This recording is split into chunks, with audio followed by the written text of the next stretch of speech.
You're listening to the Holistic Spaces podcast brought to you by Mindful Design Feng Shui School.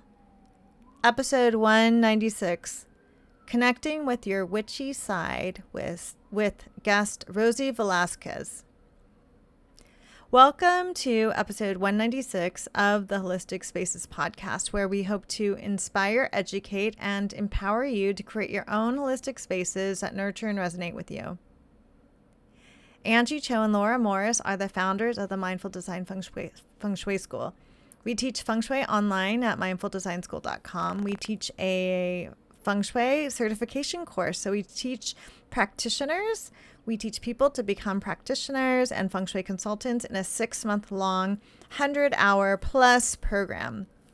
We also have lots of special opportunities and a weekly newsletter and different workshops that we have only for our newsletter subscribers. So we hope you'll check out our website and join our mailing list. You can scroll down when you visit mindfuldesignschool.com, scroll down to the bottom and sign up for our mailing list, or you can go to the show notes and we'll have a link there too. Okay. Hi, everybody. So today, Laura Morris, I am here without Angie, but I am here with special guest and Mindful Design School grad, Rosie Velasquez. She is joining us because she and I are going to chat about what it's like to connect with your own magical spiritual side. This time of year has always got us thinking about that. So we're going to have a conversation and talk a little bit about what we have done or what came up for us, even when we did the practice of Feng Shui, in reconnecting with our own cultural heritage and folk practices. So just to intro Rosie is a mentor, weaver, and storyteller.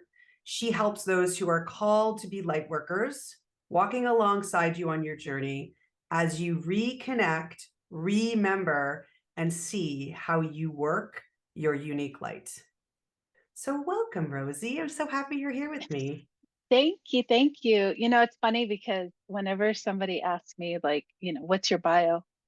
I always have this initial, well, what do they want to know? Like, do they want the list of, this is all my trainings and things. But I think nowadays people, that's great. Like to have your certifications, what you studied, what you learned. But I think more importantly, it's like, what is your essence? Who are you? Like, do we connect in that level?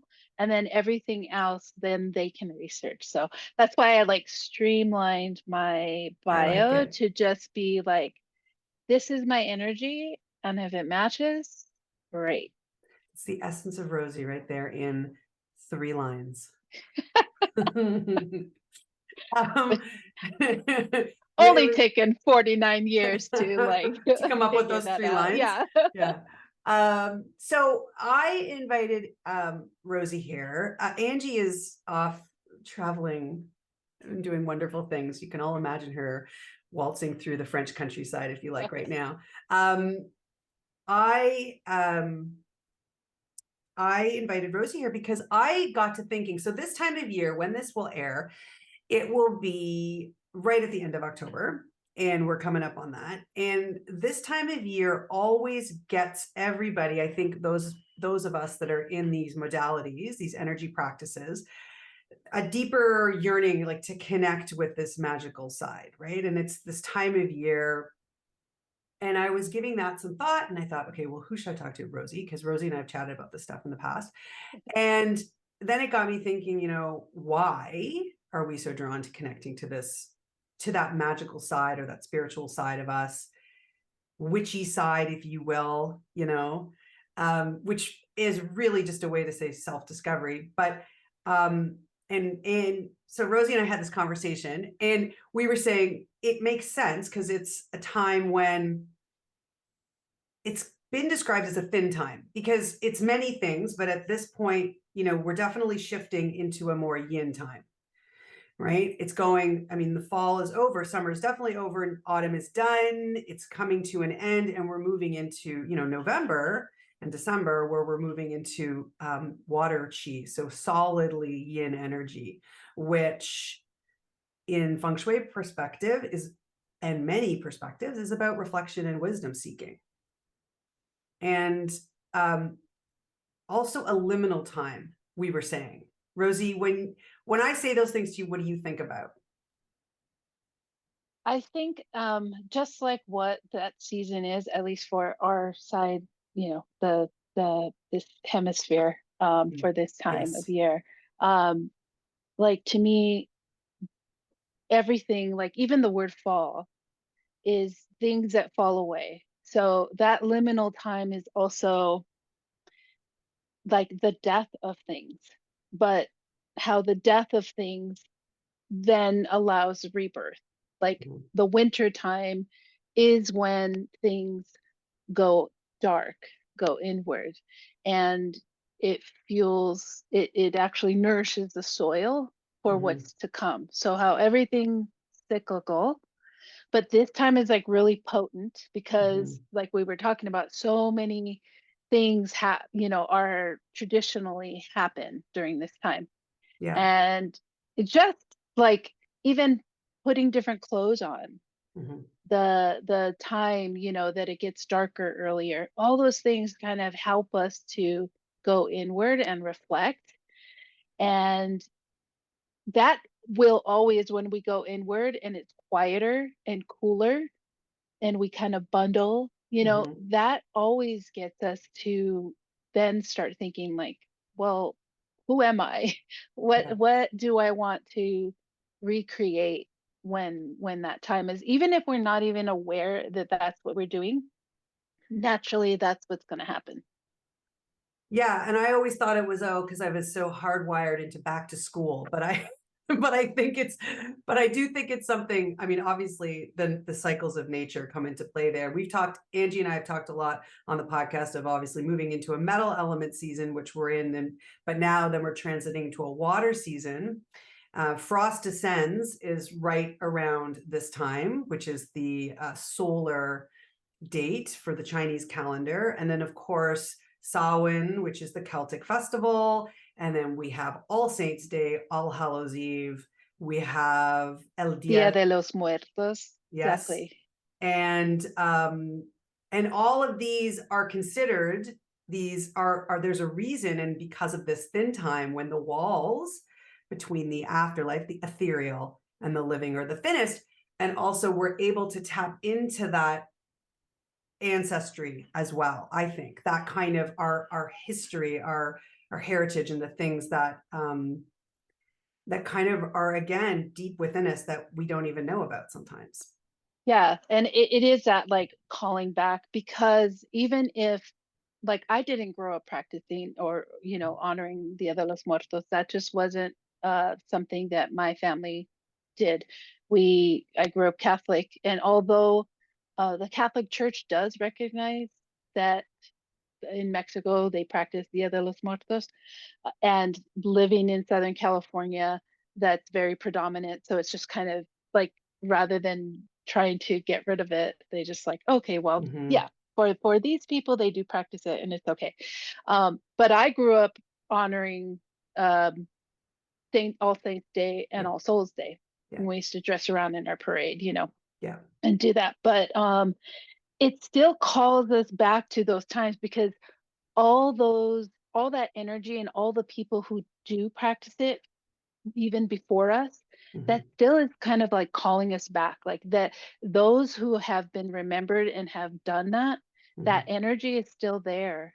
So that's why we feel it. We feel that urge to remember these things and to go back to ancestry and to think like, oh, why did that happen? Let me understand it better. So it is like a calling back, even if we didn't grow up practicing it.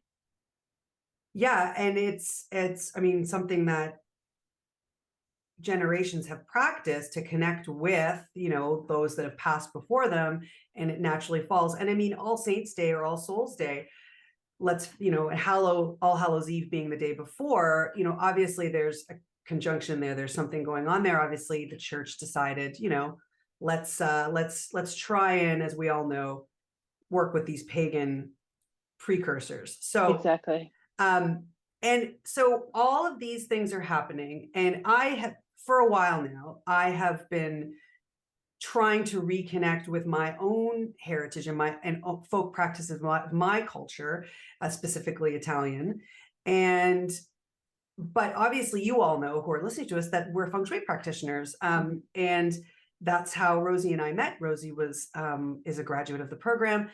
And so Rosie and I started talking, like, really what, part of what drew us to Feng Shui, apart from, it was a natural progression for me being in design. And then I kind of went in there.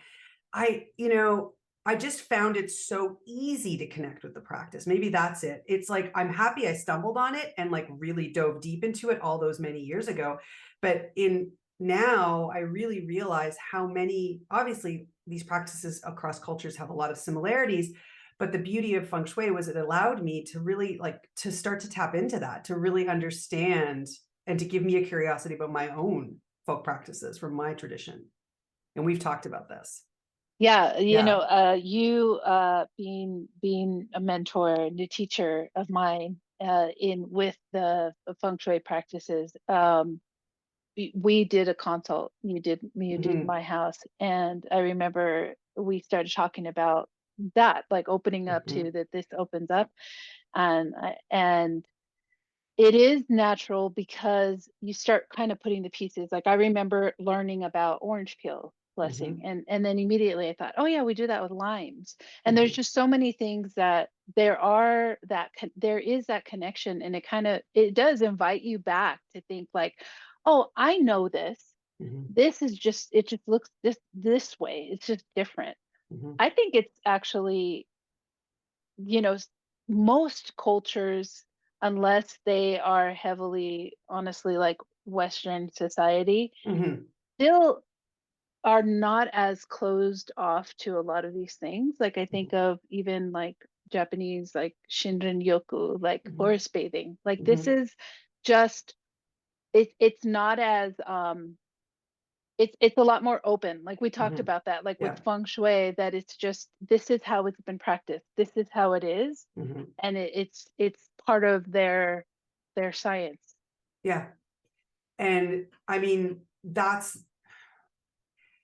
because as much as I'd like to go somewhere and practice, ancient Italian folk traditions, it's just not done, right? You just don't do that. I mean, it's a different modality entirely. And Feng Shui is a practice that has been systematized and done, over the centuries. So it was so accessible for us. It's continually being taught and honored, right? And honored by society, that society. So it was preserved, right? So it was what I didn't even think of these things before. Obviously, when I went on, I wasn't like, oh, like, let me see, I'm going to go find something. It came to me.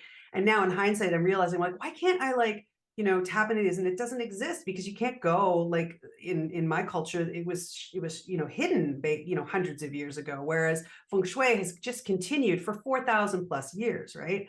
So for me personally, you mentioned the oranges and the limes, which I love. For me, when I started learning about the I Ching and divination, so divination was big for me, and dowsing and all of that. But for I Ching, I'm like, okay, so if I were to connect with equivalent of that kind of divination in my culture, I went to the tarot, so the tarot cards, and other folk practices as well. So it was interesting. Feng Shui allowed me to, when I learned that depth of that practice, which has been so fantastic in my life, and it taught me that it gave me this desire to connect with others. And so there is a lot of overlap. It's just different. Feng Shui is obviously a system, like it's got a framework. It's a pretty complex practice. But underneath it are these old shamanistic traditions that existed in other cultures. So I was also, one of the ones that got me too was the idea of a broom. Like, I don't know if that is that big in Mexican culture as well, like the symbol of a broom. And brooms are literally supposed to like ward off the malokia, like the evil eye. But I mean, sweeping and cleaning is, and cleaning with intention, and is more, even in my culture as well, is about removing energy, just like Feng Shui, exact same thing. Yeah, Yeah. yeah. Well, it's a limpia, right? It's a cleaning or Yeah. a clearing. And that's what, like, that is energy clearing, clearing homes. And Mhm. that's why those kind of things, I was like, oh, that's what, like, my Yeah. mom taught us how to do that. Not in the way that I think I would have loved to have been taught now, right? That Mhm. I was Mhm. open to it, where she's like, this is what you do. Because she didn't learn it that way, even Mhm. though her grandmother, by all means, was a curandera. Like, she Mhm. was what we would call now, a witchy, right? Yeah. Um, so it's in there, and she was Mhm. taught in a different way, and then just kind of passed it to us when it was needed, like when the house started getting kind of weird and like Mhm. activity started happening. She told my sister and I, we were really little, like, okay, we don't have time to call the priest. Mhm. Put your hand, you two are closer to heaven, you're like little angels, so bless the water. So she taught us to consecrate water with our Mhm. own love, right? Mhm.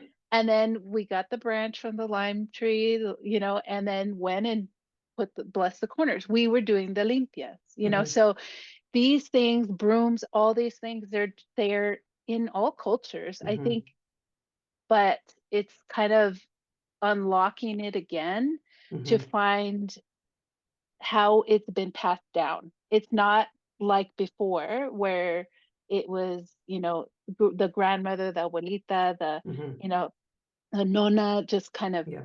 was in the house. So now it's up to us to kind of find it again, or search for it, Yeah. and however we can, Yeah. because we were in our grandmother, Yeah. like our egg was in our mother Yeah. while she was, so It's it's part of in that there. lineage. It's Yeah. there. And but just exactly as you said, like and I think that is the beauty of the practice. The more I kind of look back on this, when just exactly as you said, I don't know, she just sort of showed us and taught us, like, that's how it was done. It didn't need to be, super ritualistic and ceremonial and on this, because I mean, in my research and looking back and thinking of these things, when I'm looking, once it started to get all written down and all, it was the patriarchy that took it over, Yeah, right? And shifted exactly. and changed Yeah. it, right? So, Yeah. as you said, I grew up Catholic, you grew up Catholic, and the church and the patriarchy, that's why this stuff isn't written down, Yeah. obviously. And it Yeah. also wasn't done in, like, I mean, I'm not as familiar with British, Celtic, witchcraft or witchery, but I understand it's a little bit more, they come together more as a group, whereas that just wasn't, it was all like, literally, you said nona, or, doing it in the kitchen, or she was a woman that was known to do these things, but nobody talked about it. Hmm. Hmm. That's not, that's a bad idea. Yeah, Talk yeah, about it. and like what we talked about before when we were kind of Yeah. brainstorming and sharing notes, that like these mystery schools were mostly men. I mean, before that it wasn't, but like, Mhm. for the what we have, that block that we have to go through to kind of burst that, Mhm. is that, and that women possibly didn't know how to read and write. And Mhm. so these were all vocal traditions, but that's the most powerful, potent, is Mhm. that, that passed down transmission, right? Yes. And that's like the storyteller, that's how we remember. We lock it in, we lock Mhm. it in with the story that was told. Mhm. Grandmother wisdom is uh, sitting with the baby in the kitchen, just picking the rocks from the frijoles, and then telling the story and Mhm. teaching them the magic, teaching them Mhm. the wisdom of the ancestors and how things are done. Whereas like maybe mothers were busy, taking care of stuff, and so that energy was different. We Mhm. kind of lost that, but I think that we now, Yeah. especially from what I've worked with, is women over 40 now. We are calling it back in and wanting to remember it, but not in the way that, like, there was no certification, right? Mhm. There's a point of, you learned this, you have enough knowledge so that I can say, yes, you can go out and teach. Mhm. That's still, I think, important, because we also see that shift of like the weekend retreat, and then a Mhm. person's doing like Yeah. all kinds of stuff. Yeah.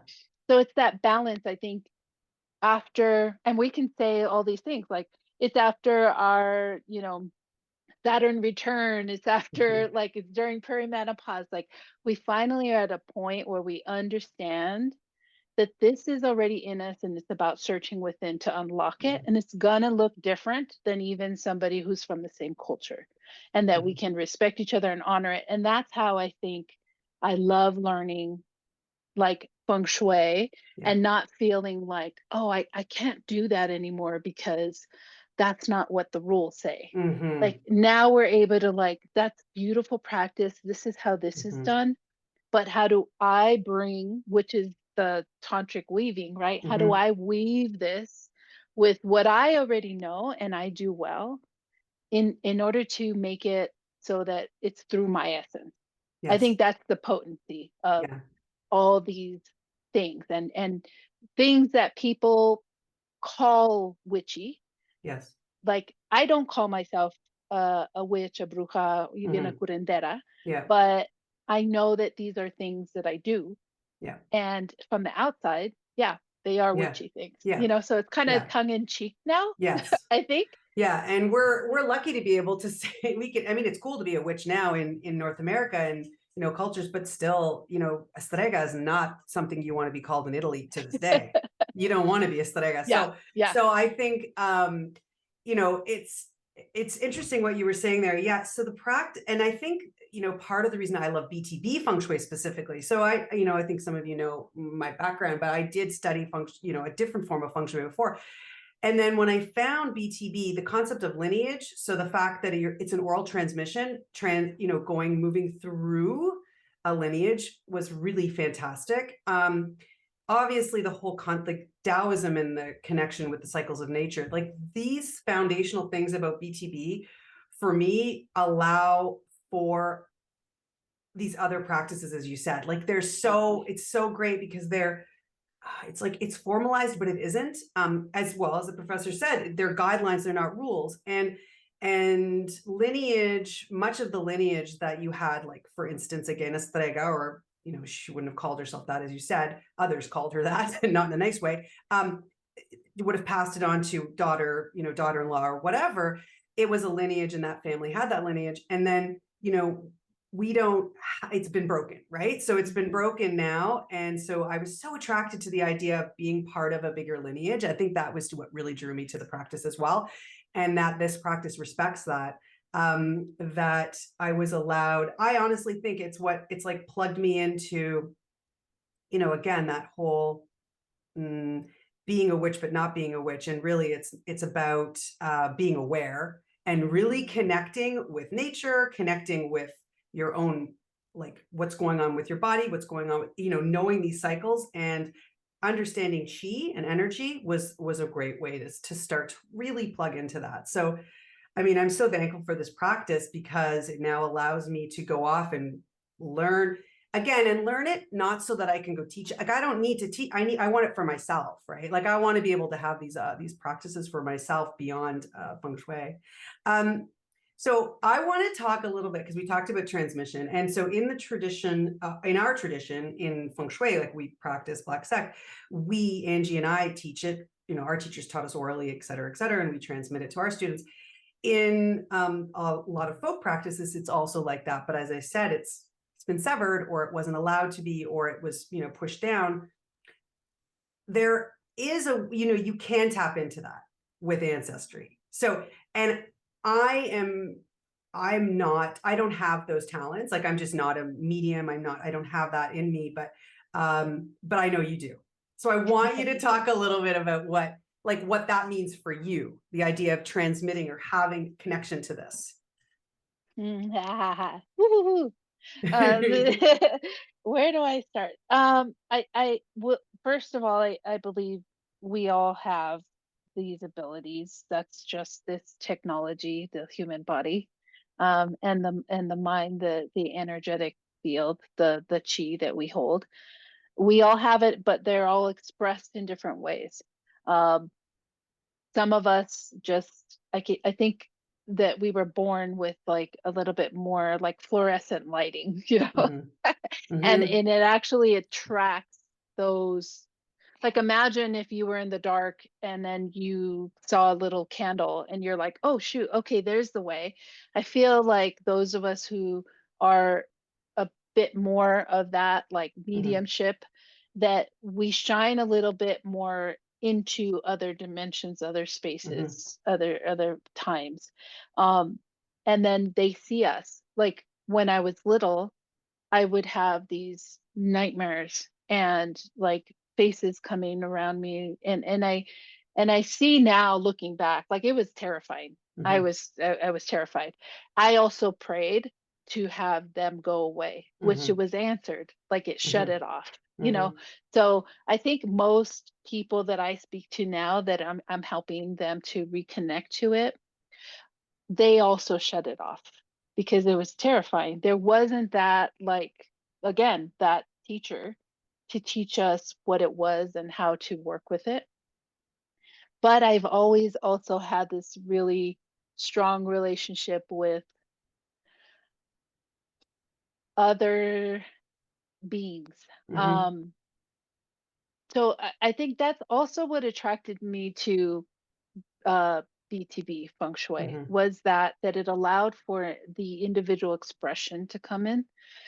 And when I saw that it had all the things that I do naturally, that I've purposely studied more, not because I felt like I needed to learn how to do it, but it was more of how do I articulate what I already do so that it helps me ground it. So that's how to kind of enhance it for anybody who's listening and is like, yeah, I have these things, but what do I do? Because there's no really right or wrong way to connect and to learn how to do these things, other than getting to know yourself better and what you feel like, so that all these other influences don't overwhelm you. Because I see that that's what really happens. I know it sounds like I'm going a bit vague, but I think those who like tap in and are like, oh my gosh, yes, they're going to understand that it can feel overwhelming only if you don't know your personal chi. If you don't understand that we each have it and we walk around, that's why I love that it's not like north, south, east, west. It's like we're constantly moving. We are the spiral that's always moving. So we do affect these things. And you can say yes and no to what you're open to, you know, what they, how much they talk to you or not talk to you or affect you or whatever. So when I was in the training, you have a I think it's incredible where there's a smaller group and there's a mentor in there to help. And in there, there was a discussion of doing the practice, uh, you know, for a client, a practice client. And somebody said something about their client talking about entities in the house. And I immediately, this is how it worked for me, is that I don't think about it like, I wonder who that is. It's just like a flash comes in, and I felt like, oh, I think they're elementals. Like it doesn't. One, if somebody had an entity in their house, they wouldn't be like able to just have conversations. This would be something really right, you know. And that kind of opened that up, where then everybody was like, what do you mean? What do you see? And to me, it's still, for me, I think it took me a long time to kind of like, well, what do you mean you don't know? Like, what do you mean you don't see that? Like, or really, you're so amazing, you're so magical, you're doing all this stuff, but you don't connect to that. So I think when I was younger, it was kind of really lonely and isolating. So then I would just talk to the angels around me and Mother Mary and all these things, because that was more comforting. But now I'm able to really utilize that and help people to not be afraid of the environment they're in. I think that's the thing that scares people the most, is when the door creaks or they hear something or something is in there that they're not sure of. But to know that it's not as scary as the movies portray it. And you know, we can go with like was that because they wanted to make sure in the past that the priest was the one that did the Mhm. exorcism, you know? So Mhm. it kind of goes back to that. Like we all have these abilities and we all can learn, but maybe not, well, it's not supposed to be the same way as everyone else. Yeah. Like, you know, we all have our strengths and our gifts, Yeah. and we can enhance those and learn more. And really, it is, if you don't know your ancestry or your lineage, maybe you were adopted, or maybe Mhm. you just don't, Mhm. you Yeah. just don't have that connection. Yeah. But because we're all connected to everything, then we can make it our own. We can Mhm. find our own way. It's what attracts us is usually what we need. Like, what do we Yeah. keep looking at? You know, if Yeah. we want to learn something, do it. Yeah. Don't put so much emphasis on, now I'm learning something new. Like, great, Yeah. do it. Learn something else. Learn tarot, Yeah. tomato, tomato. Like, you know, Yeah. Yeah. that it's Yeah. all, if it doesn't scare you, like, because yes, you could fall into something that you don't know what you're playing Mhm. with and opening up. But if it's something that you feel like, I kind of remember this. Like I Mhm. used to play with playing cards all the time, like the actual uh Mhm. playing cards, Yeah. and take them and like have them go to court, like have Yeah. them go to a ball and just, you know. Yeah. And so they were like alive to me, like paper Yeah. dolls. Yeah. So to me, I collect tarot cards and oracle cards, even if I don't use them for Yeah. my own like practice. But that energy of the artist Yeah. and the person who channeled that, Yeah. and the intuitive, that is like honoring that. So it can be however you want it to be, you know. Yeah, and I think doing some of these practices and just not trying to force it, and connecting with some of these simple practices is a way to bring that and embody that. Um, and yeah, so like a good example, like you're saying, like tarot, when you do a specific spread, and I think we talked about this too, a spread, like you would do the Celtic cross, every single person that's come before you and done that Celtic cross, that's in there. So that's why that is Exactly. such a powerful spread that people come back to and use over and over and over again. So it's very much like that. It's like it's the essence, that it's the chi that's hardwired into it. Okay, so I want to kind of close this up, but I want to sort of, we were talking and so I feel like it's come full circle for you, like everything, right? You were saying, and it just makes me, so we were saying how, you know, things come about over and over again. And if you believe it or you don't believe it, you've come in, you've been here before and circled back. And it's funny that we both talked about being, brua strega or whatever you would call it. And, if we were doing this 500 some odd years ago, it wouldn't be good for us. Now we're circling it and we're able to do it today, but you're even one step further. Can you tell us what you're doing now, which I just totally love? Yes, yes, yes. And this is a reminder of, be open to when you put an intention and ask for something, like Hmm. you are ready for that. It's gonna come in a way that you had no idea. Yeah. Like it's not even like it's beyond what you can think. So I actually, the local hospice here, I live in the mountains in Southern California. We just moved up here. I had to get up here. And I'm now one of the chaplains for the hospice. So it's, to me, it's everything that like a death doula would Hmm. do, but in a different way, because I'm not just called in when they actually are dying.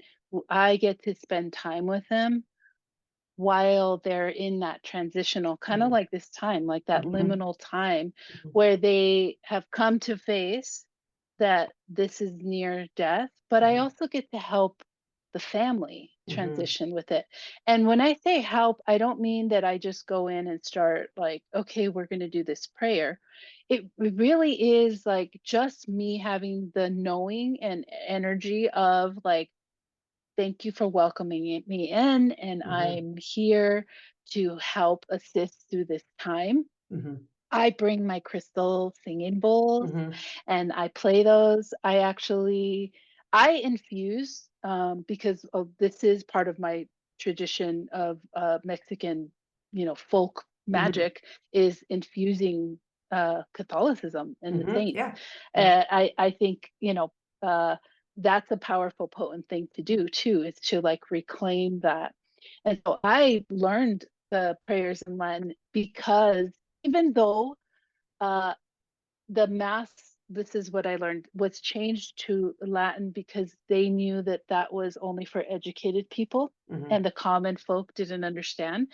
And Mhm. then everything was facing their altar. So it Mhm. was still part of like a mystery school. But uh to reclaim that is like, no, I'm using those Mhm. because, like what you said, like with the spread, that was driven in. That Mhm. is like a quicker channel, right? Because it's like Yeah. a highway, the road that was used for a long time. But like reclaiming that, also it bypasses the critical factor of the mind because you just hear this rhythm and like Om Mani Padme Om, right? Yeah. Like you hear the sound and the rhythm, but you don't need to know like, oh, Yeah. what am I saying? How do I Yeah. say that? That really helps to like get our heart centered. Mhm. So it's incredible. Um, it's everything that I think I was meant to do Mhm. because my great grandmother was uh, uh, a midwife, a doula. Mhm. She delivered my. Yeah. So it's like as she brought them to the world, I'm helping Mhm. sending them back home. Yeah. It's really beautiful. And it's just funny that that a witch is now a chaplain, and then Yeah. there you go. It's this awesome. It's what things should be. This is the way it should Exactly. be. Okay, so thank you, Rosie. This is awesome. I love talking about this. I could talk about this all day. What I want you to tell people how they can find you, what you're working on. What do you want to tell people about right now? My website's getting revamped and a lot of things, and whenever you hear this, it may or may not be exactly the same. So I'm not going to get into specifics, but I did create a specific page. So rosievelasquez.com. Okay. So it's going to Yep. be in the show notes. It will It'll be in the have the show notes. spelling, Mhm. right? And then uh, what is that? Backslash Mhm. witchy. So Oh. that I created a little code. Yeah. So some of my offerings that I do, I actually am trained as a clinical hypnotherapist, Mhm. and I do geomancy, Mhm. specifically with clearing homes, clearing energy, but also clearing our own energy so we can be Mhm. that beacon. So teaching people how to remember who they are, like we said, like you Mhm. shared in the beginning, but really in depth, like a personal Mhm. experience. So two of those offerings are on that page with a Perfect. discount Excellent. using the number 9 of 45% off. So use Perfect. Witchy on those Awesome. two, and that is for you. So Cool. for listening all the way until the end. Yeah, exactly. Okay, so and are you on Instagram? I am on Instagram, Rosie underscore Velasquez. Yeah. Okay. Okay. All right, so that's where people can find you. Well, thank you, Rosie. Again, it was a lot of fun. And I hope everyone enjoyed our conversation. And we wish everyone the most lovely thin time that is coming upon us in the next week, and enjoy it and see what comes up for you. Okay. Yes. Thank Yes. you. Thanks, everyone. Thank you so much for listening to this episode of the Holistic Spaces podcast. Tune in every Monday for a new podcast episode.